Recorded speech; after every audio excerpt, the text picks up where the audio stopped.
Nancy Pelosi says the vote on the next stimulus package could happen tonight or early tomorrow. Joe Manchin says he won't stand in the way of the Senate rules regarding certain provisions in the next stimulus package. Bernie Sanders says giving the wealthy the biggest portion of the next stimulus package is unacceptable. All of this and more in today's update. Hello and welcome to today's daily news report, as well as ongoing stimulus package information video. If you're a subscribed member of my community, then welcome back. I've got a lot of great information for you today. You watch this channel because I bring you the truth on what's going on in Washington, D.C., the U.S. economy, the next stimulus package, money, investing, and much, much more. All right, now don't forget to take 20 seconds to follow the link down below to be one of the 20 people that's going to win $250 in cash. This is your daily reminder to sign up each and every day.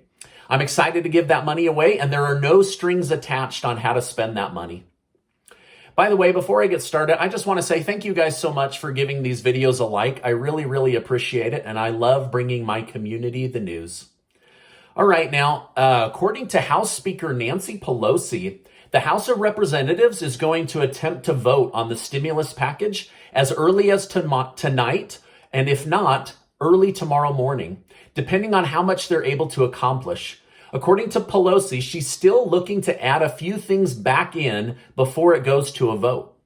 If the vote happens, Senate Majority Leader Chuck Schumer will call for an emergency vote on the Senate floor to get the House's bill passed ASAP, and then up to President Biden's desk to be signed into law.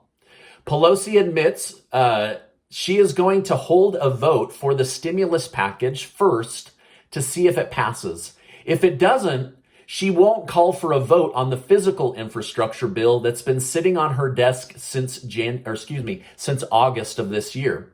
If the vote doesn't happen, then she will allow it to sit on her desk because as of right now, she says without passing the stimulus package first, then she knows she'll never get it passed, right? So she can't move on to the physical infrastructure bill that's already gone through the Senate without passing the stimulus package first. If she does not tie these two together, then it will never pass, according to her and other lawmakers in Washington, D.C.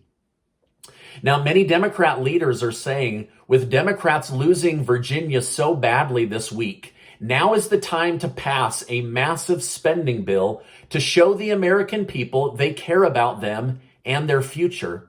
But more and more American people are actually saying, how does this bill help me?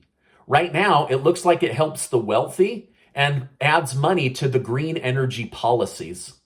Senator Joe Manchin announced today that he will not stand in the way of the Senate parliamentarian or vote against her. Many parts of the stimulus package need to go through the Senate parliamentarian office to see if they meet certain Senate rules. Manchin was told not to vote for her, but to allow her to review the policies herself and make her own decision. For example, she decided the $15 per hour minimum wage had nothing to do with COVID, and so it was removed last time.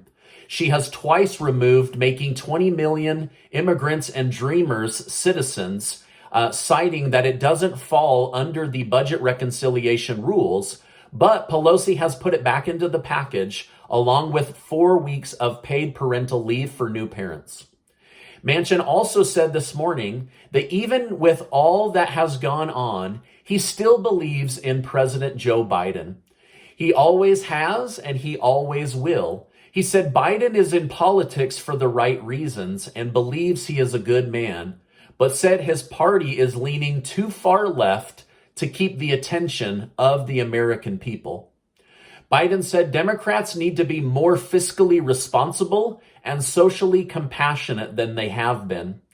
Manchin said he worries his party is trying to force through what they want while pretending it's what the American people want.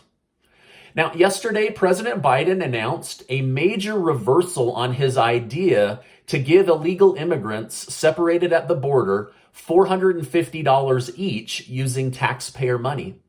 Biden said he never said this, and that it was a story invented by the media, and it's total garbage. Biden said the news keeps sending that garbage out, but it isn't true. However, the Justice Department confirmed it is true and something they are investigating. My guess is the American people hated this idea so much that the Biden administration is now trying to distance itself from this idea. In fact, Senate Minority Leader Mitch McConnell said it's one of the dumber ideas he's ever heard in his entire political career. He said, honestly, this absurd idea feels like a satirical policy proposal that Republicans would have invented to make a parody out of the radical left. Or in other words, it sounded like a made-up joke that turned out to be true. Now, in case they reverse on it again, 28 Republican lawmakers have filed to block the $450,000 payments from going into law. But I guess they wrote that letter for nothing because according to Biden, he was never going to do it, and it's a made-up garbage story pumped out by the media to make him look bad. The White House announced today that they will move forward with the forced vaccine mandates. The OSHA-regulated mandates will go into effect with everyone working at a company with over 100 employees to be vaccinated by January 4th. In the bill, it does say that someone cannot be fired if they are willing to be tested and wear a mask. Several states are now in the process of suing Biden, saying these mandates are unconstitutional. Buried within the mandate, it says medical workers will have no exemptions. So this will either spur a bunch of people to get vaccinated on January 3rd, or we will see even more turnover in the labor market. Many analysts are now saying the number one thing Biden could do to improve the country isn't a shot or a jab, but lowering the price of gas at the pump. However, Biden has gotten himself into a tricky situation. Out of one side of his mouth, he says, we will put big oil out of business and replace them with green energy, and the government will commit $550 billion to do this. Out of the other side of his mouth, he is asking big oil to invest their own money in pumping more oil and lowering the price of gas in order to help save the American people. Essentially, the messaging is, please save us with your own money while I use taxpayer money to put you out of business. Regardless, the messaging is not well received from the Biden administration.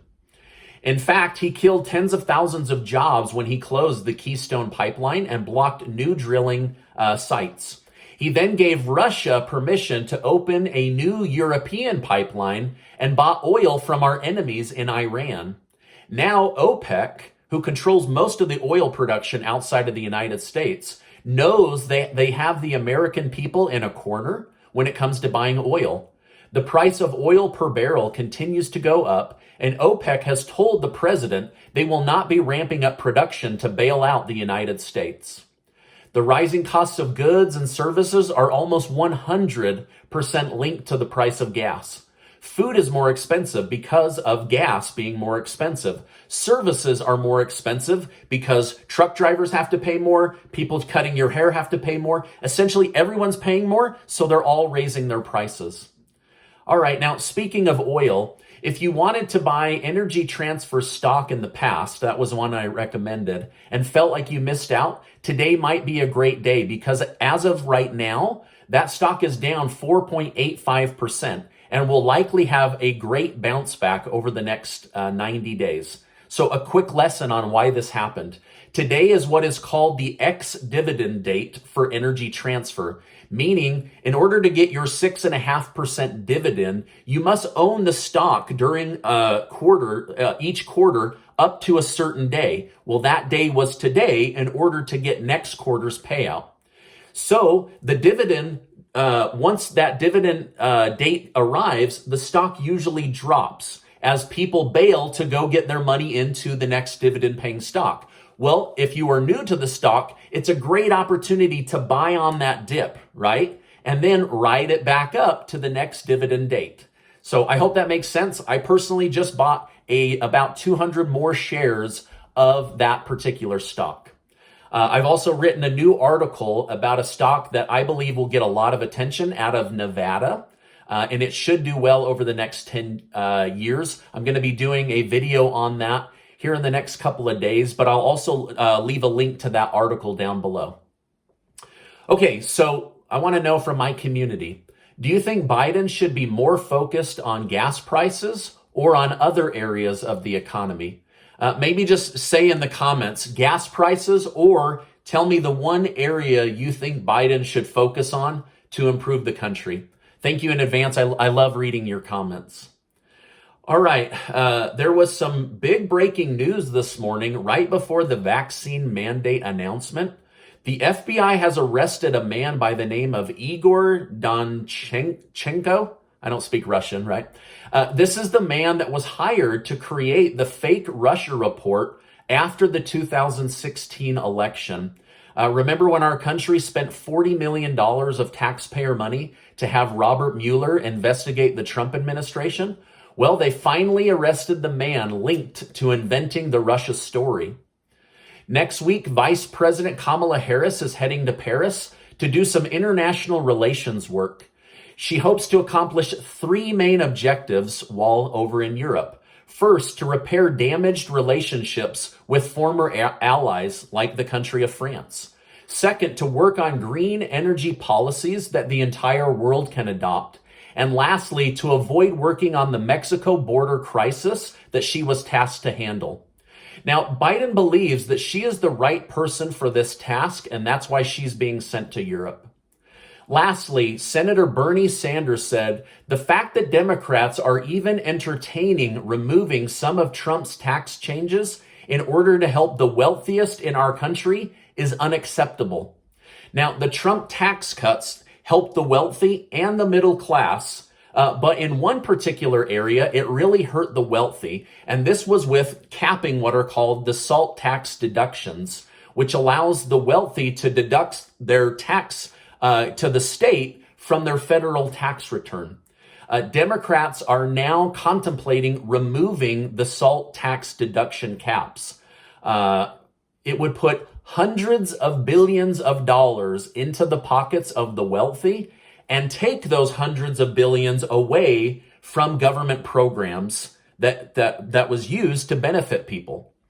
If this change makes it into the stimulus package, it will be the single biggest stimulus in the entire bill, and it doesn't do one darn thing for the middle class, lower income families, or the poor.